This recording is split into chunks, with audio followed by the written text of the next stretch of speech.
भूख लगी है, किसी रेस्टोरेंट में खाने जाना है, लेकिन वो रेस्टोरेंट है घर से 10 किलोमीटर दूर, क्या करेंगे? और आप कभी वहाँ गए भी नहीं है, सिर्फ सुना है कि भाई बहुत बढ़िया खाना मिलता है। तो वैसे केस में आपके पास दो ऑप्शन होते हैं। पहला, आपने गूगल मैप्स को ऑन किया, डायरेक्शंस लगाई, ड्राइव करते करते वहाँ पहुँच गए।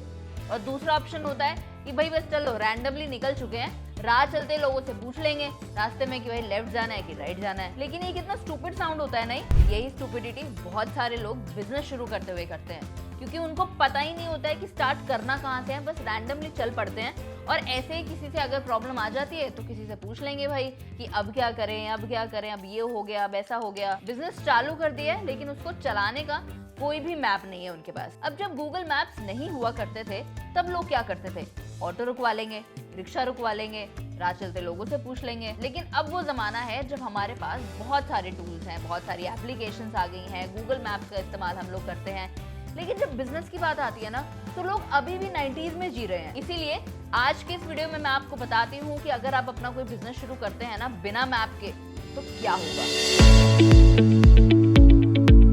अरे वाह, बढ़िया सुंदर कैफे बिजनेस चालू कर लिया है, 11 महीने का रेंटल एग्रीमेंट भी लैंडलॉर्ड के साथ साइन कर लिया है। बट लैंडलॉर्ड ने बोला है कि हर साल 5% का इंक्रीज किया जाएगा रेंट में। अब आपने इन्वेस्ट कर दिया अपने 15-20 लाख रुपए इंटीरियर्स करवाने में और आपका बिजनेस चल पड़ा। लेकिन अब 11 महीने वाली जो लीज थी वो तो खत्म हो गई है। अब उसी लैंडलॉर्ड का बेटा जो बहुत टाइम से कुछ नहीं कर रहा है, कोई काम नहीं है उसके पास, एकदम जॉबलेस है, उसे भी अपना कैफे चालू करना है। अब वो बोलता है कि भाई हम आपका एग्रीमेंट आगे रिन्यू नहीं करेंगे, आप हमारी जगह खाली कर दीजिए बस और जाइए यहाँ। अब आपका सपनों वाला बिजनेस जो था ना, एक ड्रीम कैफे जो आपका था, वो उसका ड्रीम कैफे बन जाएगा। क्यों?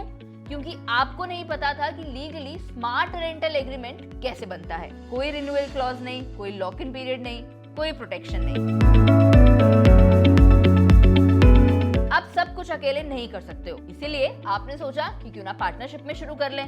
50-50। आपका पार्टनर काम करता था एक एमएनसी में और आप चला रहे थे अपना एक टी स्टॉल, जहाँ पर आप धो रहे थे कप, अपने बर्तन, गैस साफ कर रहे हैं, सब कुछ काम कर रहे हैं। वो एमएनसी वाला बंदा आपके पास डेली आता था और पूछता था कि अरे भाई तू हफ्ते का कितना कमा लेता है, और आपके पास इस बात का कोई जवाब नहीं होता था। क्यों? क्योंकि आप तो चला रहे थे इस बिजनेस को पार्टनरशिप में। अब पार्टनर कितना कमा रहा है वो भी आपको नहीं मालूम है, आपके पास कुछ बच नहीं रहा है। इसका जवाब है कि आपने ढंग से कोई पार्टनरशिप डील साइन ही नहीं करी। आपके पास कोई क्लॉज नहीं था आपके एक्टिव पार्टनर की सैलरी को लेकर, कोई टर्म्स नहीं थे डिसीजन मेकिंग को लेकर। अब एक दिन मान लीजिए रैंडमली उठकर आपका पार्टनर आपको बोलता है कि भाई उसको तो अपना प्रॉफिट शेयर भी पूरा चाहिए और जितनी इन्वेस्टमेंट उसने लगाई है वो भी उसको पूरी वापस चाहिए। आप क्या करोगे? ऐसे तो आपके पास है नहीं, आप लोगे लोन, दोस्तों से मांगोगे। लेकिन बिजनेस का क्या होगा? वो तो हो गया बंद। आपके कैफे में लगी हुई है कस्टमर्स की भीड़, टेबल्स कोई खाली ही नहीं है, आपको एकदम रिच वाली फील आ रही है। लेकिन 6 महीने बाद आपको क्या रियलाइज होता है कि आप अपने बिजनेस में हर महीने पैसे लगा रहे हो, आपको मालूम ही नहीं है कि आपके खाने का खर्चा कितना आ रहा है। आपने कोई मार्जिन्स कैलकुलेट नहीं करे हैं, कोई बजट नहीं बनाया है, कोई फाइनेंसेस को ट्रैक नहीं किया है। आपको लग रहा था कि आप पैसे कमा रहे हो, लेकिन एक्चुअल में ऐसा था ही नहीं, क्योंकि कोई अकाउंटिंग सॉफ्टवेयर का इस्तेमाल आपको नहीं पता है कैसे करना है। वर्किंग कैपिटल का मतलब क्या होता है ये नहीं पता है। सिर्फ और सिर्फ अपनी एजम्पशंस पर आप बिजनेस चला रहे थे। तो यहाँ पर आपके बिजनेस ने आपको फेल नहीं किया है, आपने अपने बिजनेस को फेल किया है।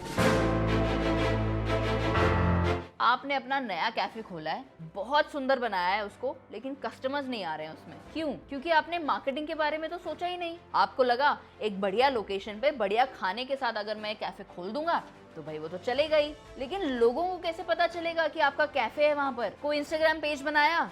नहीं। कहीं गूगल पर लिस्टिंग करी? नहीं। कोई डिस्काउंट्स, कोई ऑफर्स नहीं दिए, कोई रेफरल प्रोग्राम नहीं चलाया, कोई लॉन्च ऑफर्स नहीं दिए। आप तो तैयार थे बिजनेस चालू करने के लिए, लेकिन आपके कस्टमर्स नहीं थे, उनको पता ही नहीं था आपके बारे में। अगेन, आपका बिजनेस फेल नहीं हुआ है, आपने अपने बिजनेस को फेल कर दिया। आपने एक बहुत अच्छे शेफ को हायर किया, भाई सुपरस्टार है वो आपका, लेकिन एक दिन वो बिना बताए कहीं चला जाता है। ना उसका फोन लग रहा है, ना उसने कुछ लिखा है, ना कुछ बताया है कि कहाँ गया है, कब तक आएगा, कुछ नहीं पता। कोई नोटिस नहीं दिया, कोई रिप्लेसमेंट आपके पास नहीं है। क्यों? क्योंकि आपने सही तरीके से एम्प्लॉयमेंट एग्रीमेंट साइन ही नहीं किया। कोई एग्जिट क्लॉज नहीं पता आपको, कोई नोटिस पीरियड नहीं पता, कोई बैकअप प्लान नहीं है आपके पास। आप सिर्फ भरोसे पर अपना रेस्टोरेंट चला रहे थे उस शेफ के साथ। अरे भाई ये तो वही वाली बात होगी, गाड़ी चला रहे हो लेकिन उसमें ब्रेक ही नहीं है। आपकी डेली सेल्स कितनी है? 30,000 रुपए। प्रॉफिट कितने हैं? पता नहीं, क्योंकि आपके पास कोई बिलिंग सॉफ्टवेयर ही नहीं है। पता कैसे चलेगा? सब कुछ कैश पे चल रहा था, कोई रिकॉर्ड नहीं रखा। लेकिन आपको भाई जीएसटी का डर था तो आपने कुछ भी रिकॉर्ड मेंटेन नहीं किया। अब आपके सीए को या फिर आपके अकाउंटेंट को आपके मार्जिन के बारे में नहीं पता है, आपको अपनी असली अर्निंग्स के बारे में तक नहीं पता है। आप किसी तूफान में ना ये नहीं बोल सकते हो कि भाई मेरे को लाइफ जैकेट्स की जरूरत ही नहीं है, क्योंकि है। आपको पता होना चाहिए कि किस टाइम पर आपको कौन सा लाइफ जैकेट चाहिए। आपके रेस्टोरेंट में हो गई है खतरनाक लड़ाई और एक इंसान बहुत गंभीर रूप से हो गया घायल, लेकिन आपके पास कोई सीसीटीवी नहीं है, कोई फुटेजेस नहीं है, कोई प्रूफ नहीं है। अब पुलिस ने लगा दिया भाई आपके रेस्टोरेंट में ताला। इन्वेस्टिगेशन हो गई शुरू। 6 महीने आपका बिजनेस चला ही नहीं और तब आपको रियलाइज होता है कि शायद एक सीसीटीवी कैमरा अगर आप लगवा लेते ना तो आपका बिजनेस बच जाता, लेकिन आपको पता ही नहीं था कि वो जरूरी है। एक बार फिर आपकी वजह से आपका बिजनेस फेल हो गया।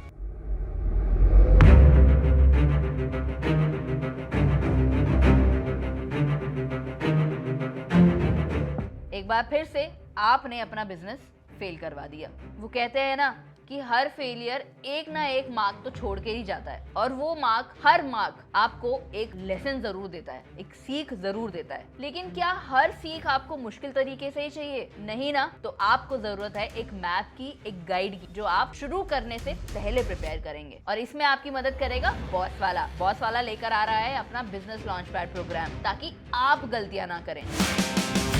इसमें आप सीखेंगे कि आपको सही बिजनेस आइडिया कौन सा लेना है, लीगल सेटअप क्या रहेगा, कंपनी की रजिस्ट्रेशन कैसे करवानी है, रेंटल एग्रीमेंट्स कैसे साइन कर सकते हैं, लाइसेंसेस कैसे ले सकते हैं, फाइनेंस सेटअप क्या होगा, बजट कैसे बनाना है, बिलिंग कैसे करनी है, अकाउंटिंग, बैंकिंग, सब कुछ।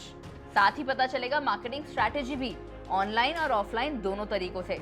ऑपरेशंस कैसे रन करने हैं, टीम कैसे हायर करनी है, उनको ट्रेन कैसे करना है, एग्रीमेंट कैसे साइन करने हैं, इन्वेंट्रीज, एसओपीज, सब कुछ आपको बॉस वाला के बिजनेस लॉन्च पैड प्रोग्राम में पता चलेगा। बिजनेस सिस्टम से लेकर कस्टमर एक्विजिशन तक, कस्टमर एक्विजिशन से लेकर रिस्क मैनेजमेंट तक, सब कुछ आपको पता चलेगा, ताकि आप अपने बिजनेस को फेल ना करवा सकें। क्योंकि गूगल मैप्स ने तो आपका ट्रैवल आसान कर दिया, इसी तरीके से बॉस वाला आपका बिजनेस आसान करेगा। तो अगर आप कोई भी बिजनेस शुरू करने के बारे में सोच रहे हैं या फिर एक बार शुरू कर फेल हो चुके हैं, अब आपको फेल नहीं होना है, तो बॉस वाला बिजनेस लॉन्च पैड प्रोग्राम आपके लिए है। जल्दी से रजिस्टर कर लो। रजिस्ट्रेशन करने का लिंक आपको मेरी चैनल प्रोफाइल और डिस्क्रिप्शन दोनों पर ही मिल जाएगा, क्योंकि ये लॉन्च पैड प्रोग्राम 14 जून को होने वाला है बेंगलुरु में, 21 जून को होगा चेन्नई में और 28 जून को होगा विजयवाड़ा में। तो मिलते हैं आपसे बॉस वाला बिजनेस लॉन्च पैड प्रोग्राम में।